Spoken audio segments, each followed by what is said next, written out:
Welcome to another edition of Road to the Draft, coming to you from the Bucs studio, presented by Ticketmaster. Casey Phillips here with staff writer Bree Dix, and you know what? We got another mock draft. It is mock draft season. We are here for it. We can't get enough. And all the mocks all the time, and that is what Bree and Scott have been paying attention to. So thankfully, you don't have to maybe pay as much attention. They've got it covered. Yeah, so this is your latest mock draft here. Yes. You've got a lot of them. We're going to go through a few different picks here. You got a fair amount already filled in. Love how high we've got a Mizzou person going. I always have to put that shameless plug in there for me. Got you. So, all right, so tell me your thoughts already of some of these that you've gotten filled in and why you chose for us to start here with this Raiders pick. So going at number 6, I have the Raiders taking Ashton Jeanty, and he just seems to be a guy that continuously rises on mocks. He just seems to me like a Pete Carroll guy with the physical, the run-first philosophy, and he's a guy that would kind of help create that offensive identity, brings the power, the contact balance, the vision, tremendous leg drive. So I really liked him going. And I think it's interesting because even when you look at the way that the league, it's kind of predominantly been pass heavy, but kind of in the last few years, it's kind of that pendulum has kind of swung back a little bit to the run game. And I think you're seeing that taking shape a little bit more. And I think him going potentially at 6 or being in the top 10 on a lot of mocks is just kind of a testament to that in the way that we're seeing the league move in a position that's kind of become devalued recently. Yep. I think it kind of shows. Where so many people said you don't need to take one that high. And then at 11 to the San Francisco 49ers, I have them taking Jalen Walker. And again, he just continues to be a guy that rises, is kind of one of those tweeners, but they lost Dre Greenlaw, they lost Leonard Floyd, and he's kind of a guy that can fill in both of those potential positions for them. He's a guy that can rush the passer on third down in kind of those clear passing situations, or they can have him as kind of that off-ball linebacker on earlier downs. Incredible closing burst of the football.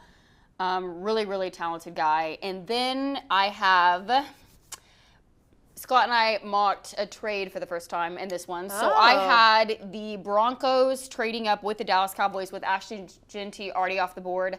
I had the Cowboys trading down, and they were still able to get their receiver.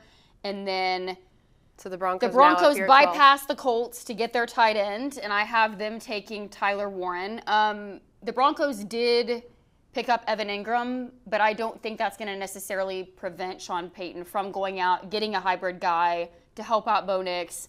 And Tyler Warren he can align anywhere across the formation, creates mismatches, can change the tempo to create separation. Really good at winning in contested catch situations. So love him as a fit for the Broncos. And then I noticed you already have a lot of edges off the board, a lot of different outside linebacker And again, situations. I think the Bucs typically in years you have some sort of consensus, but I mean, it's like, whoever is the best player available. They signed Hassan Reddick. They re-signed Anthony Nelson. So I really like the depth they've added at the edge position. Now, if a guy they really like and an edge falls to them at 19, I still think that could be a possibility. Or if the receiver they really like falls to 19, a corner they really like is there. But for the purposes of this and a little bit of my optimistic mock draft, my creed, I went with Jihad Campbell going to the Bucs at 19. Like I said, they boosted kind of that outside linebacker with some of the guys they brought in. Lost KJ Britt, and then Servasi Dennis, who they really like, is kind of working his way back from the shoulder surgery and that injury that he dealt with and kind of dealt with going back to his days at Pittsburgh. So they added a guy to help complement Levante David, and I think, especially with what his skill set is, the range that he has, the toolkit he has as a pass rusher, and of course this Bucs defense is predicated on creating pressure, and I think, Todd Bowles has talked about it a little bit last year that, they weren't always able to get pressure from 4, so they would have to send a guy, which traditionally Devin White had been that blitzing linebacker. But then also they blitz, which he, of course, wasn't here. Well, then you have Antoine Winfield Jr., who's kind of primarily been that blitzer at that safety position. He was injured for most of the season. So Levante David kind of got his sack numbers up a little bit and kind of became that guy that Todd Bowles would send on those pressures. So I think if you bring in a guy like Jihad Campbell with his ability to get there and kind of harass quarterbacks in the pocket and get them off their spot, I think that would allow Levante David and free him up to roam. So that's your pick. I know a lot of Bucs fans would love for that to happen. That's a great pick right there.